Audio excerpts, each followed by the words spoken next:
नमस्कार, का हालचाल बा। मैं राहुल पालीवाल आप सभी का स्वागत करता हूं आपके अपने परिवार रोजगार वितंकित में। आज हमारी अंतिम कक्षा होने वाली है और सभी साथीगण जुड़ जाइए। देन हम इस क्लास को शुरू करते हैं।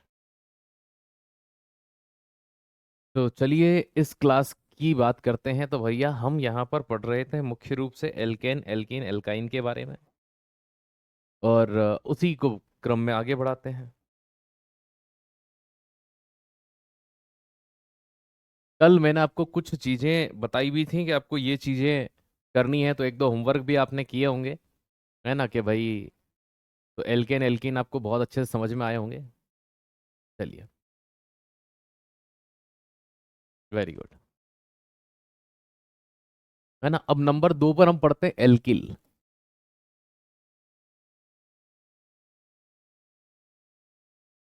क्या पढ़ते हैं? एल्किल। ठीक है, ये चीज ध्यान रखिएगा। तो एल्किल रेडिकल पढ़ेंगे।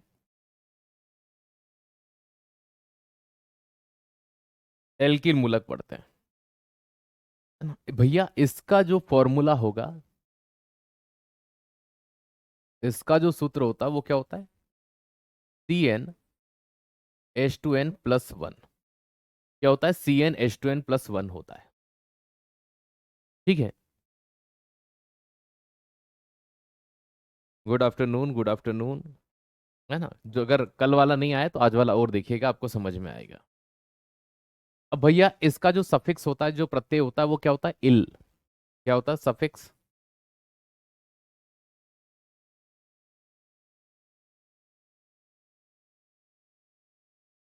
इल होता है, इल। इसका सफिक्स क्या होता है? इल होता है। ये चीज ध्यान रखिएगा, दो चीजें अपने को ध्यान रखनी है। अब भैया जैसे एक कार्बन वाले को क्या कहेंगे, दो वाले को क्या कहेंगे, तीन वाले को, चार वाले को, या पांच वाले को? एक वाले को मेथ कहते हैं, एक कार्बन को मेथ, दो को प्रोप, तीन को ब्यूट,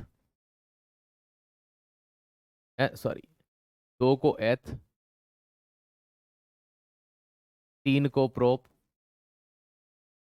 चार को ब्यूट, और पांच को पेंट कहते हैं। अब जैसे आप यहां देखते हैं कि ये जो एन है, इस फॉर्मूले के हिसाब से अगर हम चले तो CnH2n+1। ये एन क्या है? कार्बन की संख्या। अगर आप C1 से इसको निकालोगे तो C1 को क्या कहते हैं? मेथ। और साथ में ये इल जुड़ेगा, तो ये क्या बनता है? मेथिल। मेथिल। तो ये चीज ध्यान रखना, ये बनता है मेथिल, या मैथ प्लस इल। मेथिल। मेथिल। एथिल। प्रोपिल। तो मेथिल। ठीक है, तो ये क्या बनेगा? मेथिल। अब इस मेथिल का फॉर्मूला क्या होगा? सी, एन की जगह पर एक, फिर एच, दो। एन गुणे में है तो एन की जगह पर फिर क्या आएगा? एक, प्लस का एक, दो एकम दो और एक कितना हो जाएगा? तीन। तो CH3 को क्या कहा जाता है? मेथिल। इसी तरह से निकालते हैं C2 का। तो C2 को क्या बोलते हैं? एथ प्लस इल। क्या बनता है यहां से? एथिल। एथिल। ठीक है, अब इसको अगर फॉर्मूले में पुट करते हैं तो CnH2n+1 होता है। तो CN की जगह पर क्या आएगा? दो, H, फिर दो, N की जगह पर फिर क्या आएगा? दो, प्लस एक, दो दूना चार और एक पांच, C2H5। आपने C2H5OH का नाम सुना होगा, आप एथिल एल्कोहल जिसे बोलते हो। तो ये एथिल है ना। इसी तरह से बनेगा प्रोपिल, ब्यूटिल, पेंटिल। ठीक है। कोर्स कब तक कंप्लीट हो जाएगा? 350 साल लगेंगे। ठीक है, आपके लिए। ये वही होते हैं जो बस लाइव क्लास में आ गए। क्लास कोर्स कब तक? क्योंकि कल की क्लास ली होती तो शायद इन्हें पता होता, उसके एक दिन पहले की ली होती तो पता होता, इस क्लास को शुरू से लिया होता तो पता होता। ठीक है। लेकिन का ही कहें अब। तो दोस्त याद रखिएगा, दुगने से एक ज्यादा होगा यहाँ पर।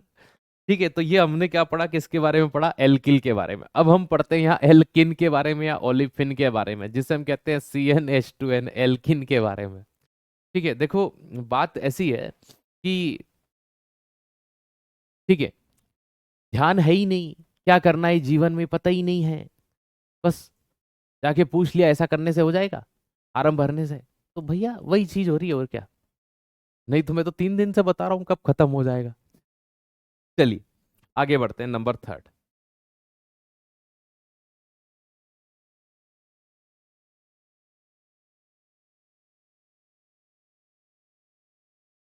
चलो भाई,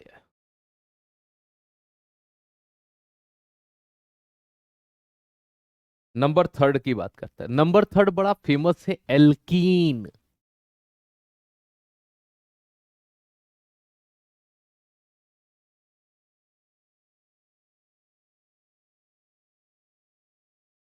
क्या आया, ENE। एल्कीन का एक दूसरा नाम है, इसे कहते हैं ओलिफीन।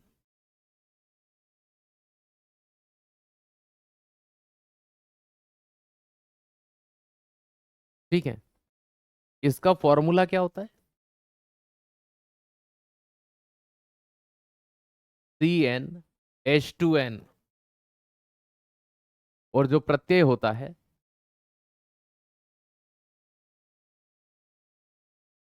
जो सफिक्स होता है वो कौन सा होता है, तो ENE आया है, ENE। तो ENE जब भी आता है तो सफिक्स क्या हो जाता है, इलीन, ELE। जैसे मेथिलीन, एथिलीन, प्रोपिलीन, समझ में आया, तो क्या हो जाएगा, इलीन। जी हाँ, यही होता है। ठीक है,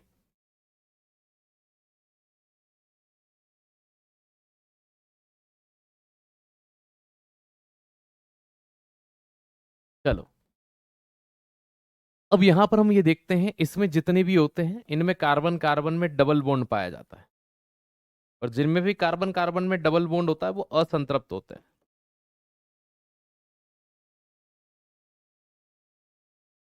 अनसेचुरेटेड।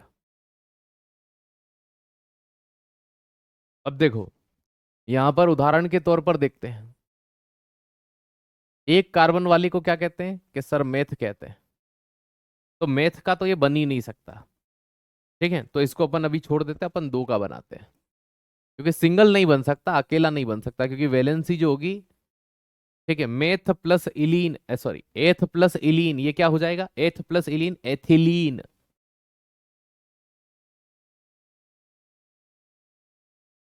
एथिलीन, है ना, या फिर एथीन।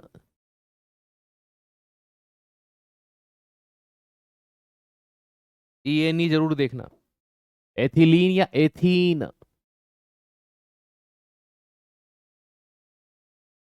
ठीक है, ये यहां पर ल है और यहां पर न है, इस चीज को देखना,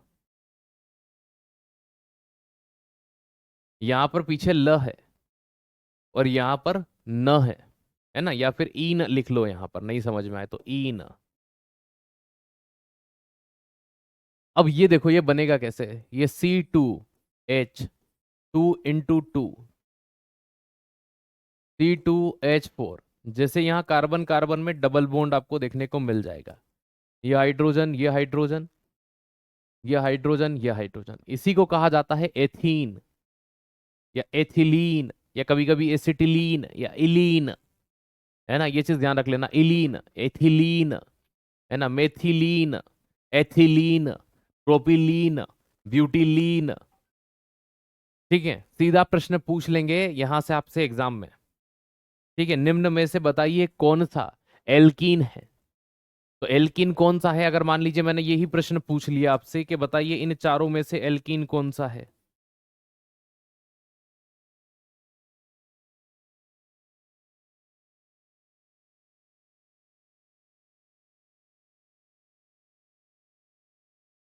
कौन सा है, तो फॉर्मूले के हिसाब से क्या कहता है फॉर्मूला, कि कार्बन से हाइड्रोजन की संख्या डबल होगी, तो CnH2n, अगर 2 कार्बन है तो हाइड्रोजन कितने होने चाहिए? 4।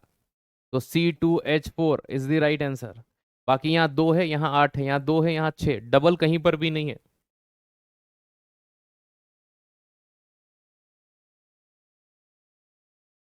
ठीक है, एल्केलाइन अगला होगा, ये एल्कीन है। एल्केलाइन अगला होगा, एल्काइन बोलते हैं जिसको। नंबर 4।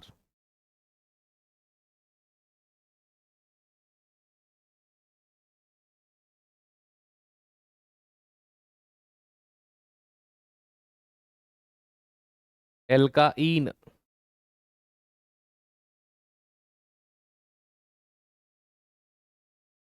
एल्काइन जो होता है ये अनसेचुरेटेड होता है, क्योंकि इसमें कार्बन कार्बन में ट्रिपल बॉन्ड पाए जाते हैं।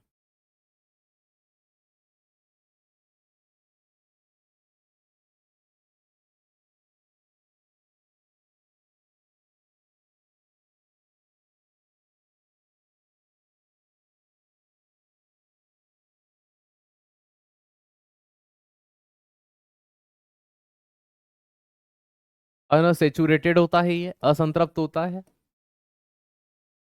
और इसका जो फॉर्मूला होता है CnH2n-2 होता है। क्या सफिक्स होगा इसका? अनुलग्न होगा।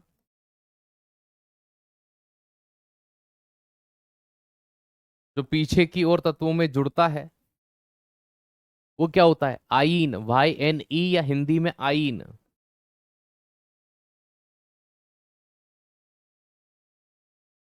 देखो यहां पर ये इसका फॉर्मूला होता है। मेथेन का तो ये कभी बनता ही नहीं है। C2 एथ प्लस आइन, तो ये क्या कहलाता है? एथाइन।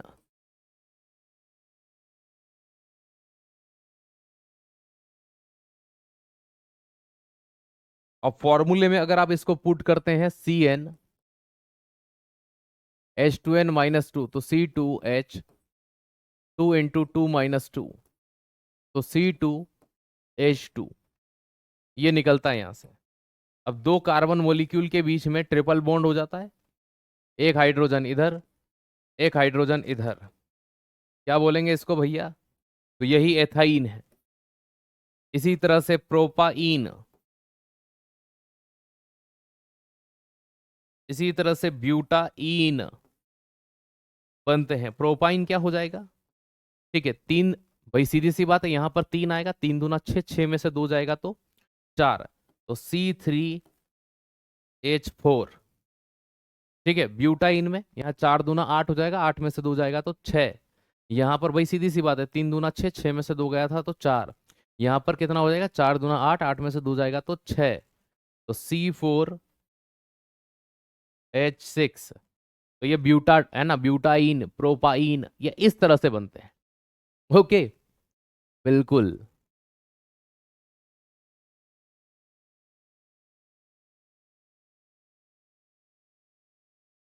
चलिए,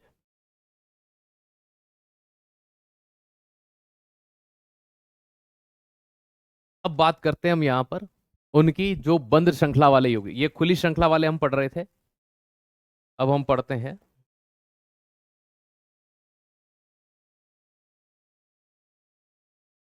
बंद श्रृंखला वाले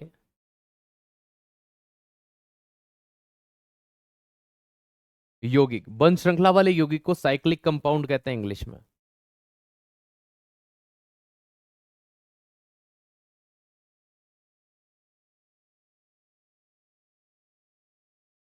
तो जो साइक्लिक कंपाउंड है वो क्या होते हैं, किस तरह के होते हैं, क्या चीजें होती हैं इनमें? देखो सिंपल सी बात है, साइक्लिक कंपाउंड जिनमें रिंग में कार्बन परमाणु होते हैं केवल, तो इनके 2 प्रकार हो जाते हैं, है ना, एक होमोजेनस, एक हेट्रोजेनस। ठीक है, तो इनके 2 प्रकार होते हैं।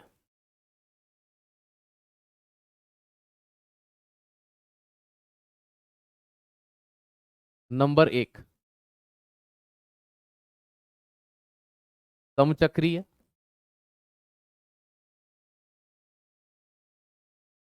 होमोजेनस, और नंबर 2 पर होंगे विषम चक्रीय।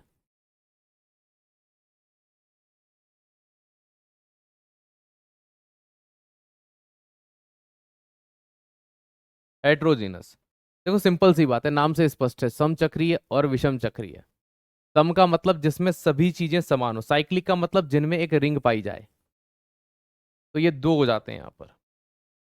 अब जो समचक्रीय होते हैं इनके भी दो प्रकार होते हैं। समचक्रीय जिनकी रिंग में केवल कार्बन परमाणु होता है, एरोमेटिक और एलिसाइक्लिक। ठीक है, दोनों बताऊंगा। तो इनकी रिंग में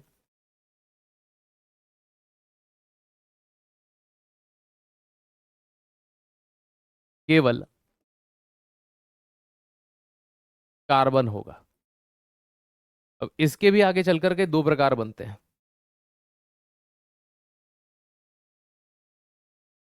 ठीक है, एक बनता है आपका जिसे कहा जाता है एरोमेटिक, है ना, जिसमें एक के अंतर के बाद में डबल बॉन्ड होते हैं।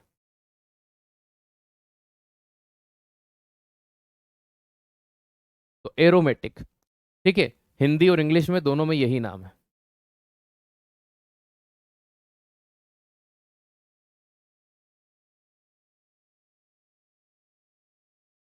एरोमेटिक यौगिक। और एक होता है आपका जिसे कहते हैं एलिसाइक्लिक।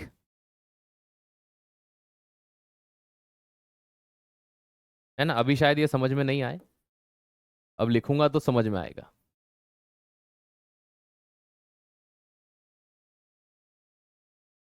ठीक है, एक हो गया एरोमेटिक, एक क्या होता है एलिसाइक्लिक।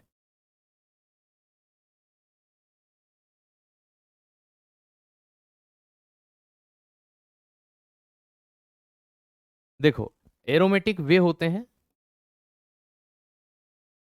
जिनकी रिंग में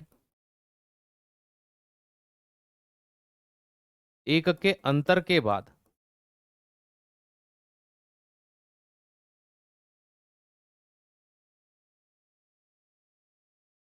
डबल बॉन्ड हो। ठीक है, उन्हें कहा जाता है। और इनमें डबल बॉन्ड नहीं होता।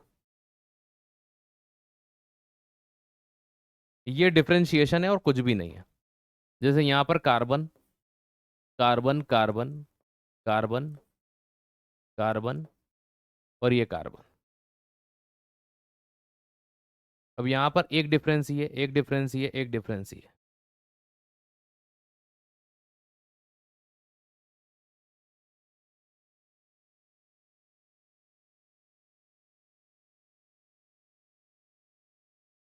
देखिए दोस्त, एक के अंतर के बाद में इसे आप क्या कहते हैं? बेंजीन। तो बेंजीन आपका किस प्रकार का हाइड्रोकार्बन है? एरोमेटिक। एरोमेटिक वो होते हैं जिनमें एक के अंतर के बाद डबल बॉन्ड पाया जाता है। और एलिसाइक्लिक वो होते हैं जिनमें डबल बॉन्ड नहीं पाया जाता, लेकिन रिंग में कार्बन ही होगा। जैसे carbon carbon carbon carbon.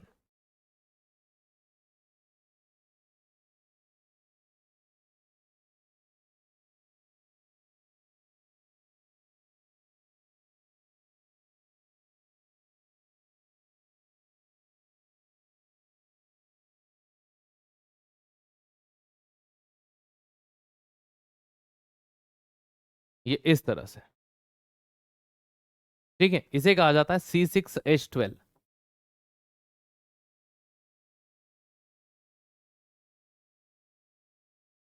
Cyclohexane.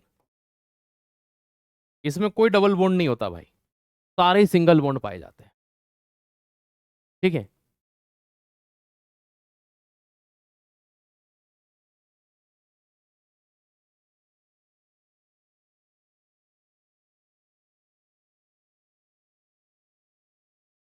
Okay, है ना, ये चीज ध्यान रखना। तो ये एरोमेटिक ये हो गया, ये एलिसाइक्लिक हो गया। ठीक है, तो इसके दो प्रकार निकल करके आए, एक हो गया एरोमेटिक। तो भाई ये समचक्रीय निकल करके सामने आते हैं बेटा, वो चार प्रकार पूरे हाइड्रोकार्बन के होते हैं, जिनमें से हम साइक्लिक कंपाउंड पढ़ चुके हैं, साइक्लिक के चार प्रकार होते हैं वो पढ़ चुके हैं। अब हम पढ़ रहे हैं बंध श्रृंखला वाले। बंध श्रृंखला वाले के दो प्रकार होते हैं, समचक्रीय विषम चक्रीय, और समचक्रीय के दो प्रकार होते हैं एरो। सीधा प्रश्न आएगा, बेंजीन किस प्रकार का हाइड्रोकार्बन है, क्या करोगे? तो बेंजीन किस प्रकार का हाइड्रोकार्बन है, किस में पढ़ा? एरोमेटिक। है ना, साइक्लोहेक्सेन किस प्रकार का हाइड्रोकार्बन है? एलिसाइक्लिक। अब विषम चक्रीय में क्या होता है कि कार्बन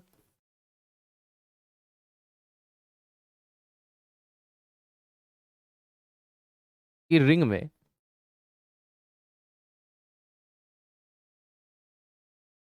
कार्बन के अलावा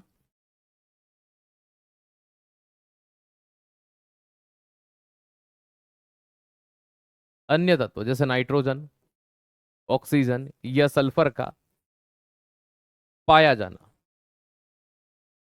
ऑब्वियसली बात है विषम ही होगा ये।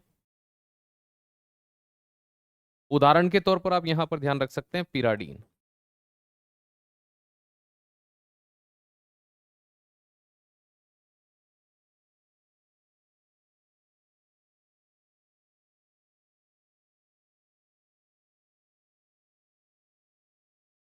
नाइट्रोजन की वैलेंसी 3 है तो कोई दिक्कत नहीं है इसके साथ। तो एक हाइड्रोजन यहां,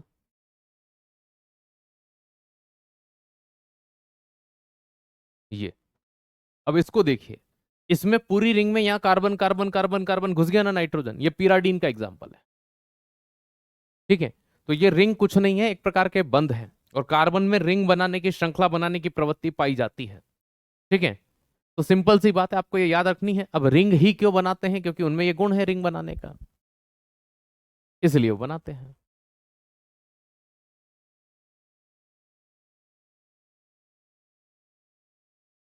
चलिए, अब इसके बाद में कुछ फंक्शनल ग्रुप होते हैं।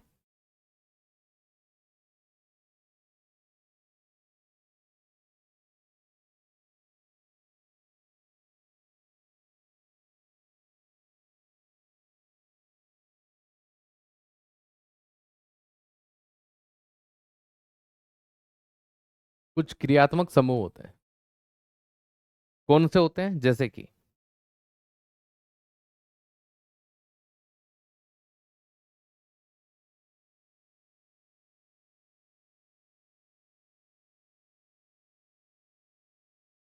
किसी में लास्ट में OH ग्रुप दिख जाए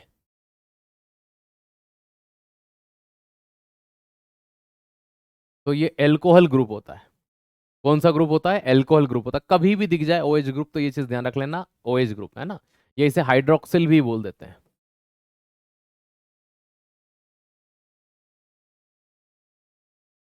लेकिन इस हाइड्रोक्सिल ग्रुप से हमें अल्कोहल का ही पता चलेगा, जैसे C2H5OH, ethyl alcohol, methyl alcohol, है ना, इस तरह से। कभी भी हमको ROR, ठीक है, बीच में अगर O मिल जाए तो ये ईथर ग्रुप होता है। 2% जानकारी हो जाएगी कि ये ईथर है। ठीक है, किसी के पीछे Cl लगा हो तो वो क्लोरो होगा, लेकिन CHO लगा हो तो CHO लगने पर दोस्त याद रखना वो एल्डिहाइड होगा।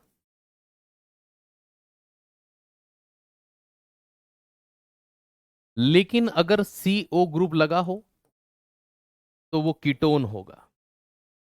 क्या होगा? कीटोन। लेकिन COOH लगा हो तो वो कार्बोक्सिलिक ग्रुप होगा।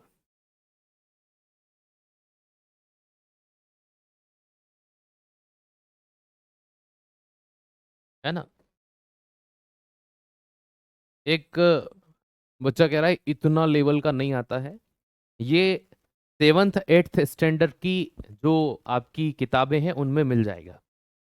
7वीं 8वीं standard, 9th standard, 10th standard की किताबों में मिल जाएगा। मैं आपको 10th लेवल से ज़्यादा नहीं पढ़ा रहा हूँ। आप चाहें तो उनकी किताबें उठा के देख लेना, ये आपको वहां मिल जाएगा। अब प्रॉब्लम ये है कि आपने जिस दौर में 9th 10th करी होगी, हो सकता है उस दौर में ये सिलेबस में नहीं रहा हो, लेकिन आज ये है सिलेबस में। तो ये चीज आप ध्यान रखिए कि ये मैं 9th 10th लेवल तक ही आपको पढ़ा रहा हूँ, लेकिन पढ़ना तो वो पड़ेगा आपको, आप कुछ भी करो। ठीक है ना। हाँ, 12th में तो भैया अपडेटेड वर्जन है उसका, पूरा अपडेटेड वर्जन होगा, लेकिन ये बेसिक सी जानकारी आपको वहां भी मिल जाएगी 9th 10th की किताबों में। ठीक है, तो आप कभी अपने आप से ये मत सोचिए कि हम बहुत कोई खतरनाक पढ़ रहे हैं, नहीं पढ़ रहे वो आप। चलिए, अब कुछ चीजें ऐसी हैं, इनके उपयोग को लेकर के कुछ चीजें हैं जो मैं लेकर के आया था आपके लिए, उनको देख लेते हैं हम यहाँ पे। अब इनके यूज को लेकर के, जैसे आपने कई बार देखा होगा ना, फलों को पकाने वाली गैस कौन सी होती है, ऐसा प्रश्न बन जाते हैं एग्जाम के अंदर। ये देखिए, एथिलीन सबसे पहले हमने इसको पढ़ा है अभी, C2H4 के बारे में आपने देखा होगा, है ना, कि भैया C2H4, इसी को हमने क्या कहा था? एथिलीन कहा था। याद आया कि नहीं? तो एथिलीन एल्किन श्रेणी CnH2n श्रेणी का प्रथम सदस्य होता है। एथिलीन रंगहीन गैस होती है, इसको अगर किसी को सूंघा दिया जाए तो कसम से वो बेहोश हो जाएगा, बाबू मोशाई क्या हो जाएगा, है ना? ये चीज ध्यान रखना, मोस्टली रिपीटेड है ये, है ना? सबसे ज्यादा पूछा जाता है, इसको सूंघने से बेहोशी आती है। लेकिन एग्जाम में यहां से ये प्रश्न, एक तो ये डबल बॉन्ड का आता है, जिसमें डबल बॉन्ड होता है। एथिलीन के कई अणु आपस में जुड़ करके पॉलीएथिलीन बनाते हैं। भैया ये प्रश्न नहीं आता, प्रश्न ये आता है पॉलीथीन, मैंने आपको पढ़ाया था। पॉलीथीन का मतलब क्या होता है? एथीन। एथिलीन के बहुलीकरण से पॉलीथीन बनता है। यहां से इनमें से एक भी प्रश्न नहीं आ रहा, तो सर ये क्यों बताया? ये वही है जो हम पढ़ चुके हैं, प्रश्न इसी का अगली स्लाइड से आता है। ठीक है, तो एथिलीन एल्किन श्रेणी का प्रथम सदस्य है। CnC2H4 हम पढ़ चुके हैं, इसके बारे में रंगहीन गैस है, सूंघने से बेहोशी आती है। ठीक है, एथिलीन के कई अणु आपस में मिलकर पॉलीथीन बनाते हैं। अब प्रश्न जो आते हैं वो यहां से आते हैं। ठीक है, अभी लिखने के लिए रोक दीजिए, बाद में लिख लेना इसको, है ना? एथिलीन का उपयोग कृत्रिम रूप से फलों को पकाने के लिए, कई बार भाई साहब इतना रिपीट आता है ना कि फलों को कृत्रिम रूप से पकाने के लिए किसका यूज किया जाता है, कई बार, मोस्ट रिपीटेड। फलों को कृत्रिम रूप से पकाने के लिए किसका यूज करते हैं? ये मोस्ट रिपीटेड क्वेश्चन है, ये सबसे ज्यादा पूछा जाने वाले प्रश्नों में से एक है। निश्चेतक के रूप में, सूंघने से बेहोशी आती है उसे निश्चेतक कहते हैं, एनेस्थीसिया कहते हैं, जैसे क्लोरोफॉर्म। पॉलीथीन बनाने में, तो पॉलीथीन बनाने के लिए ये भी यूज करते हैं। दूसरा सबसे ज्यादा पूछा जाने वाला प्रश्न है कि भैया इससे क्या बनता है? पॉलीथीन। ये दो मोस्ट प्रोबेबल, सबसे ज्यादा। कार्बामाइड का भी यूज करते हैं, वो एसिटिलीन गैस का फॉर्मेशन करता है, दैट, है ना, सिमिलर गैस, कोई दूसरी गैस नहीं है वो। चलिए, ठीक है, तो ये एथिलीन गैस ही है कार्बामाइड के अंदर जो होती है। अगला आता है C2H2 एसिटिलीन। C2, तो कार्बन कार्बन में ट्रिपल बॉन्ड होता है, इसके बारे में भी हमने पढ़ा। इस एसिटिलीन का नाम क्या होता है भैया? तो आप सभी जानते हैं इसका वास्तविक नाम क्या होगा। ये जिस फॉर्मूले से जनरेट हुआ, CnH2n-2, मतलब आइन। और दो कार्बन है तो एथ, मतलब कि एथाइन। तो एथाइन का ही दूसरा नाम क्या है प्यारे? तो एथाइन का ही दूसरा नाम एसिटिलीन है। तो ये एथाइन जो गैस होती है, इसी से जनरेट हुआ है। ठीक है, इस पॉइंट को ध्यान रखिएगा। ठीक है, तो एसिटिलीन अल्कलाइन श्रेणी का प्रथम सदस्य है। एसिटिलीन रंगहीन गैस है, जो कुछ अशुद्धियों के कारण इसमें लहसुन जैसी गंध होती है, गार्लिक लाइक स्मेल होती है इसमें। तो इसमें कैसी गंध होती है, यही प्रश्न बनेगा तो लहसुन के समान गंध होती है इसमें। बाकी कोई प्रश्न भाई, बाकी तो यही बनेगा, एथाइन। कार्बन कार्बन में ट्रिपल बॉन्ड किस में होता है, पहला सदस्य कौन सा है? सिंपल सी बात। अगला प्रश्न, क्लोरोफ्लोरोकार्बन या CFC, कई बार आपने नाम सुना होगा। सबसे ज्यादा जो प्रश्न यहां से बनता है वो ये बनता है कि ओजोन परत के क्षरण का जिम्मेदार कौन है, फ्रियोन गैस या क्लोरोफ्लोरोकार्बन? तो फ्रियोन का उपयोग रेफ्रिजरेटर में प्रशीतक के रूप में किया जाता था, है ना, और ये प्रोपेलेंट के रूप में यूज होता था जो ठंडक देता था। लेकिन मॉन्ट्रियल प्रोटोकॉल 1986 के बाद से इसका उपयोग नहीं किया जा रहा है। ठीक है, ये चीज ध्यान रखना, अब इसका यूज नहीं होता है रेफ्रिजरेटर और एसी के अंदर। तो क्लोरोफ्लोरोकार्बन CFC, या जिसे फ्रियोन गैस कहा जाता है, यहां से जो प्रश्न मेन बनता है वो ये बनता है कि ये ग्रीन हाउस गैस है जो ओजोन क्षरण का कारण बनती है, और ग्रीन हाउस है तो वैश्विक तापमान वृद्धि का कारण बनती है। जो जो इंपॉर्टेंट पॉइंट होंगे उन पर मैं स्टार लगा दूंगा इनमें, है ना, ये चीज ध्यान रखना। तो इसका उपयोग कहाँ किया जाता है? रेफ्रिजरेटर के अंदर, एसी के अंदर किया जाता है, जो मोस्टली सबसे ज्यादा पूछे जाते हैं। ठीक है, हर एक में एक पॉइंट है, इसीलिए मैं इनको लेके आया हूं, अदरवाइज नहीं लाता। क्लोरोफॉर्म, जिसको सूंघने से बेहोशी आए। ठीक है, तो शल्य चिकित्सा के अंदर बेहोश करने के लिए क्लोरोफॉर्म का यूज करते थे एक जमाने में। और कभी कभी क्लोरोफॉर्म अगर हवा में खुला छूट जाए तो वो एक जहरीली गैस बनाता है, जिसे कार्बोनिल क्लोराइड या फॉस्जीन गैस कहते हैं। तो सूर्य के प्रकाश में, जैसे मान लीजिए तुम किसी को बेहोश करने जा रहे हो, आगे की शीशी खोल ली भैया, क्लोरोफॉर्म जैसे ही दिखेगा बस डालना है, और ऐसे करके बैठ गए, 4 घंटे तक गाड़ी का पीछा ही कर रहे हो। अब वो क्लोरोफॉर्म फॉस्जीन गैस बनकर के गाड़ी में फैल गया। जो किडनैप करने जा रहे थे भाई साहब, उन्हीं की फाइल निपट गई गाड़ी के अंदर। तो ये चीज ध्यान रखिएगा। तो क्लोरोफॉर्म का उपयोग शल्य चिकित्सा में सामान्य निश्चेतक के रूप में किया जाता है। प्रकाश या वायु की उपस्थिति में क्लोरोफॉर्म विषैली गैस फास्जिन कार्बोनिल क्लोराइड बनाती है, तो ये कार्बोनिल क्लोराइड के अंदर कन्वर्ट हो जाता है। ठीक है, तो भाई सीधा प्रश्न आता है आपसे एग्जाम में कि बताइए क्लोरोफॉर्म सूर्य के प्रकाश में किस जहरीली गैस में बदल जाता है। इसीलिए इसे कागज में लपेट कर या काले कागज में लपेट कर या अंधेरे में रखा जाता है। तो इसको अंधेरे में रखने का मेन कारण यही होता है।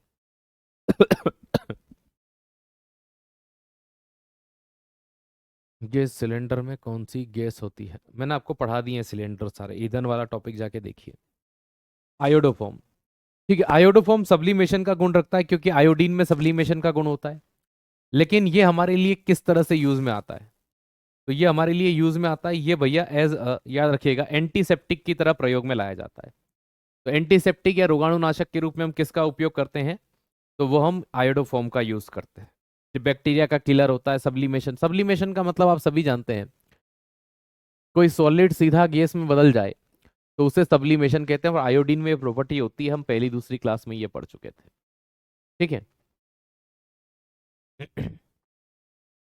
चलिए, कार्बन टेट्राक्लोराइड आपने कई बार सुना होगा। आग बुझाने के लिए, विद्युत से लगी आग बुझाने के लिए किसका यूज करते हैं? कार्बन टेट्राक्लोराइड का, है ना, या पायरीन भी बोलते हैं इसको। तो विद्युत से लगी आग बुझाने के लिए मुख्य रूप से किसका यूज किया जाता है? अगर प्रश्न आएगा यहां से तो यही आएगा कि CCl4 कार्बन टेट्राक्लोराइड का यूज कहां पर किया जाता है।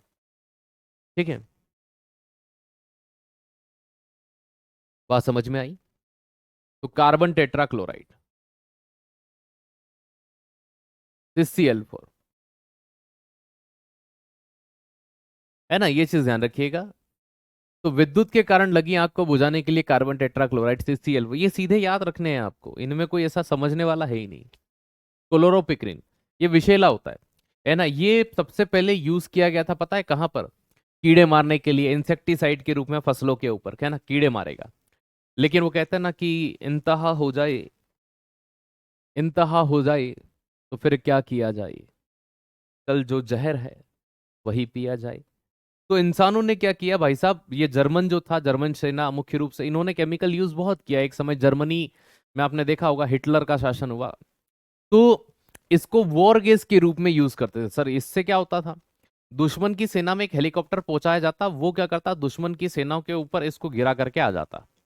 और जब दुश्मन की सेना इसके संपर्क में आती तो भाई साहब सीधी सी बात है, कीटनाशक है, जहरीला है।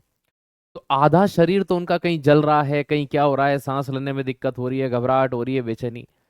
तो उनका फिजिकली जो स्ट्रेंथ होता है ना, उसको कमजोर कर देते, फिर आक्रमण करते। फिर भैया दह दनादन, दह दनादन, फिर मारने, फिर मरते वो, क्योंकि उनके पास एनर्जी नहीं बचती थी। मिथाइल आइसोसाइनाइड, ये वो गैस है जो शॉर्ट फॉर्म में MIC के नाम से पूछी जाती है। इसकी तारीख पूछी जाती है तो ये कहा जाता है कि 2-3 दिसंबर, मुख्य रूप से 2 दिसंबर था वो, 1984, सन 1984। तो मिथाइल आइसोसाइनाइड 2-3 दिसंबर 1984 का वो टाइम पीरियड रहा। और प्यारे दोस्त, यहां पर एक चीज ध्यान रखिएगा कि यहां पर क्या होता है, इस एक कंपनी थी, है ना, ये कंपनी कहां पर थी? भोपाल के अंदर।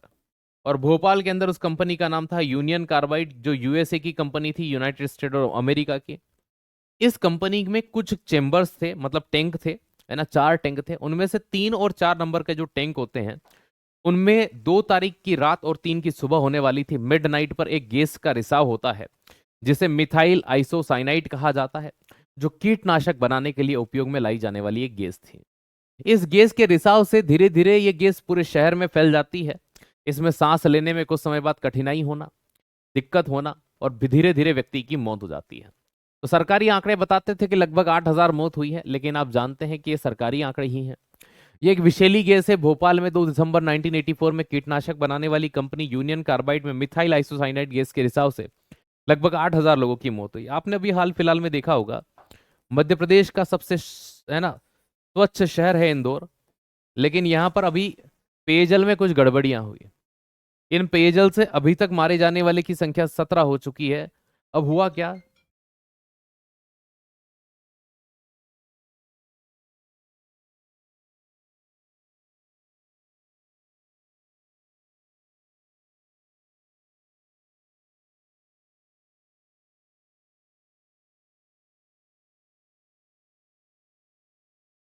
नहीं हो चुकी है, 17 हो चुकी है ना। अब यहां पर क्या हुआ, गवर्नमेंट बता रही है उनके आंकड़ों में 4। तो आज तो इतना डिजिटल युग हो चुका है, तब गवर्नमेंट 4 बता रही है, लेकिन आप खुद ही सोचिए कि जब डिजिटल चीजें नहीं रही होगी तो क्या क्या छुपाया गया होगा और किस लेवल पर छुपाया गया होगा। ठीक है, आज इतनी चीजें सामने हो जाती हैं, प्रत्यक्ष रूप से डिजिटल सारी चीजें हो चुकी है, इंटरनेट का जमाना है, तब सरकार 4 बता रही है। सोचने वाली बात है। ठीक है, अब होता क्या था कि जो पाइपलाइन होती, देखो उनकी एक लाइफ होती है, उनका एक टाइम पीरियड होता है। लोग क्या करते हैं, बोरवेल लगाते हैं अपने घरों में, अरे पानी निकल गया। यार मुझे एक बात बताओ, खेतों के आसपास में जहां इतना जंगल है, वहां जमीन से पानी नहीं निकल रहा है, और आपके घर पे बोरवेल लगाई और थोड़े से नीचे जाने पर जहां आधे से ज्यादा शहर कंक्रीट का है, वहां पानी मिल गया। तुम्हें थोड़ा बहुत भी शक नहीं हो रहा कि वो पानी क्या चीज है? जो सेफ्टी टैंक है उनका पानी जमीन के अंदर रिस रहा है, और वही पानी आपके बोरवेल में आ रहा है। खेतों के अंदर पानी नहीं चल रहा है जिस ड्यूरेशन में, आपके यहां बम्पर पानी है, कहां से आ रहा है? मैं ये नहीं कह रहा कि आपके यहां अंडरग्राउंड वाटर कम है, पानी है, लेकिन शहर जहां कंक्रीट के जंगल बन चुके हैं, वहां कहां से यार इतना पानी कि भाई खेतों के आसपास पानी नहीं है, इनके पास दे दनादन पानी है। हर हर घर में बोरवेल है, हर घर में, और उस किसान के तो एरिया है भैया, इतने एरिया में एक बोरवेल है, वो नहीं चल रहा है उसका, आपका हर घर बोरवेल चल रहा है। तो सोचने वाली बात है, इतना पानी आ कहां से रहा है? और गंदा पानी है भैया, सीधी सी बात है, एक आरओ लगवाओ कम से कम पीने के लिए, तो खाना बनाने के लिए तो, है ना, कोई बहुत महंगा नहीं पड़ता। पानी की कैंपर भी मंगाते हो, 20-30 रुपए की आती है, महीने के 600-700 बनते हैं, है ना, साल के लगभग 7 से 8 हजार बनते हैं। लेकिन प्यारी दोस्त, एक बार बीमार होने पर जो अमाउंट बनता है वो इसके इक्वल है। एक बार बीमार होगे तो इतना आराम से पैसा जाएगा, 7-8 हजार, जितने में आप पूरे घर वाले डेली पानी पियोगे और स्वस्थ अलग रहोगे। मिथाइल एल्कोहल या मिथेनॉल, भाई साहब ये वो जहर है, कई लोगों को आपने देखा होगा सस्ती शराब, है ना, ये मिथाइल एल्कोहल होता है। मेथिल एल्कोहल रंगहीन ज्वलनशील द्रव होता है, इसे वुड स्प्रीट या कास्ट नेफ्था, है ना, या वुड स्प्रीट कहा जाता है। इसका नाम कई बार सुना होगा आपने। मिथाइल एल्कोहल या मिथेनॉल या कार्बिनोल कहा जाता है कि शराब, कुछ लोग क्या होते हैं कि सस्ती शराब बेचते हैं साहब, है ना, मान लीजिए कि कोई बोतल 1000 रुपए की आती होगी, तो वो लोग क्या करते हैं कि 400 रुपए में बोतल बेच रहे हैं। तुम क्या लगते हो उनके, है ना, तुम उनके जमाई हो, तुम उनके रिश्तेदार हो, हैं, तुम उनके भाई हो, तुम उनके बंधु हो, वो तुम्हारा जीजा है, तुम उसके साले हो, क्या हो क्या तुम? वो क्यों दे रहा है तुमको आधी कीमत में? और ऐसा तो है नहीं कि वो तुमको आधी कीमत में दे रहा होगा या आधे से कम में दे रहा होगा तो वो पैसा नहीं कमा रहा होगा। भाई साहब वो आपको मार्केट से भी जितनी लाइसेंस वाली है उससे कम पर अगर वो बेच रहा है, और ऐसी स्थिति में अगर वो प्रॉफिट नहीं कमा रहा है, तो आप समझ जाओ ना कि ऐसा तो है ही नहीं कि अब, है ना, वो कई चीजें पुलिस वालों से बच करके काम कर रहा है, जिस दिन पकड़ा जाएगा उस दिन। तो भैया ऐसी स्थिति में वो क्या करते हैं, वो भी तो पैसा आपसे कमा ही रहा होगा, क्या सर कमा रहा होगा, तो वो एल्कोहल की जगह, इथेनॉल की जगह उसके अंदर मिथेनॉल मिला देते हैं। क्या कहते हैं जिसको, स्प्रीट कहते हैं। अधिक मात्रा में पीने से मृत्यु तक हो सकती है। अगर इसमें एथिल एल्कोहल की जगह शराब में मेथिल एल्कोहल मिला दिया, आपने सुना होगा कई बार, जहरीली शराब पीने से इतने लोग मारे गए, क्यों मारे गए साहब? क्योंकि मरना तय था उनका, क्योंकि सस्ती शराब। ठीक है, ये चीज ध्यान रखिएगा। 40% मिथाइल एल्कोहल तथा 60% जल के मिश्रण का उपयोग ऑटोमोबाइल में, रेडिएटर में, आपने कई बार देखा होगा, जम्मू कश्मीर वाले या शिमला तरफ जाते हैं लोग, अपने गाड़ियों के अंदर एल्कोहल डाल रहे होते हैं, अब गाड़ी डांस करके, वो साइंस है उसके पीछे। क्यों? क्योंकि एल्कोहल का जो जमने का या फ्रीजिंग पॉइंट होता है -110 डिग्री होता है, और पानी 0 पे जम जाएगा, तो उसके साथ जब मिला दिया जाता है 50-60 डिग्री माइनस तक, वो गाड़ी सर्वाइव कर जाएगी, उसके रेडिएटर का पानी नहीं जमेगा। इसके लिए ऑटोमोबाइल इंडस्ट्री में 40% मिथाइल एल्कोहल मिलाती। मिथाइल क्यों मिलाते? नहीं तो लोग पीना शुरू कर देंगे इथाइल होगा तो, इसलिए मिथाइल, क्या मरो सालो, इसलिए मिथाइल है। ठीक है, पेट्रोल व मेथिल एल्कोहल का मिश्रण कभी कभी इंजन के ईंधन के रूप में भी यूज में लाया जाता है। तो अधिक मात्रा में पीने से अंधापन, शस्ती, शराब, उन सब के अंदर मेथिल एल्कोहल होता है। देखिए, अब आपको पता भी नहीं चलेगा क्योंकि डिफरेंशिएशन, दोनों ही नशा देते हैं, दोनों ही जलते हैं, लगभग सेम ही दिखते हैं, तो पता तो चल नहीं सकता, आप अंतर तो कर नहीं सकते। और जो शराब पी रहा है उसको क्या ही अंतर करना है यार, उसको तो वैसे ही मरना है। ठीक है, आओ इधर। Ethyl alcohol. एथिल एल्कोहल के निर्माण की विधियों में किण्वन या फर्मेंटेशन विधि सबसे प्राचीन विधि। हमने कई बार पढ़ा इसको, फर्मेंटेशन या किण्वन। गन्ने जो आलू को सड़ा करके बनाई जाती है शराब, इसे स्पिरिट ऑफ वाइन कहा जाता है। यह सभी शराब का अनिवार्य घटक भी माना जाता है। तो स्पिरिट लैंप में आदि में ईंधन के रूप में एज अ फ्यूल इसका यूज किया जाता है। ठीक है, तो ये चीज ध्यान रखिएगा। अब स्पिरिट लैंप आदि में ईंधन के रूप में, अब देखो क्या होता है, हर चीज को बनाने की प्रोसेस होती है। कई बार अब आपके माइंड में आ रहा होगा सर एथिल एल्कोहल, फिर दुकानों पर भी तो ये चीज होती होगी कि कुछ सस्ती मिलती होगी, कुछ महंगी मिलती होगी। बिल्कुल होता है। देखो दो चीजें होती है, एक बनाने की प्रकृति होती है, नेचर होता है, किससे बनाई जा रही है, एक ये डिपेंड करता है। वो चीज अगर महंगी है जिससे वो बनाई जा रही है तो शराब ऑटोमेटिक महंगी हो जाएगी। कि सर मतलब, मैं आपको एग्जांपल मिठाई का देता हूं। ठीक है साहब, आप मिठाई बना रहे हो बेसन से, ठीक है, डालडा घी से।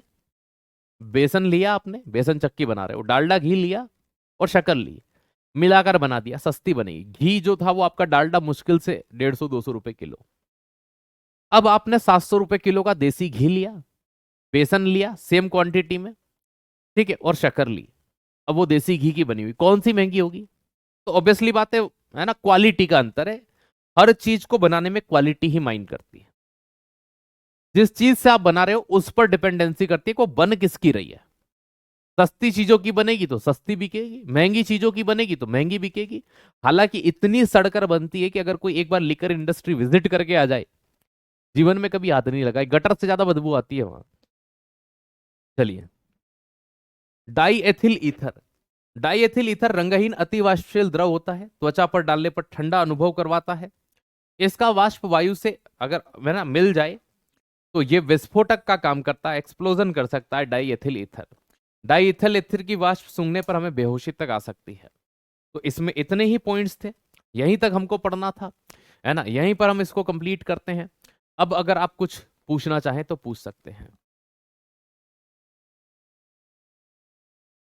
चलिए, बेचने वाला घी बोलते हैं, डब्बे का ही देते हैं।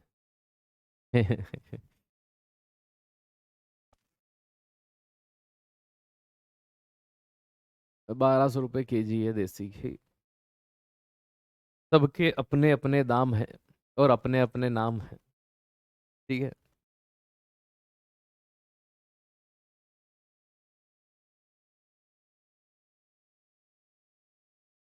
हाँ जी। अब आपका रिवीजन एक बार हम करवाएंगे यूट्यूब के ऊपर।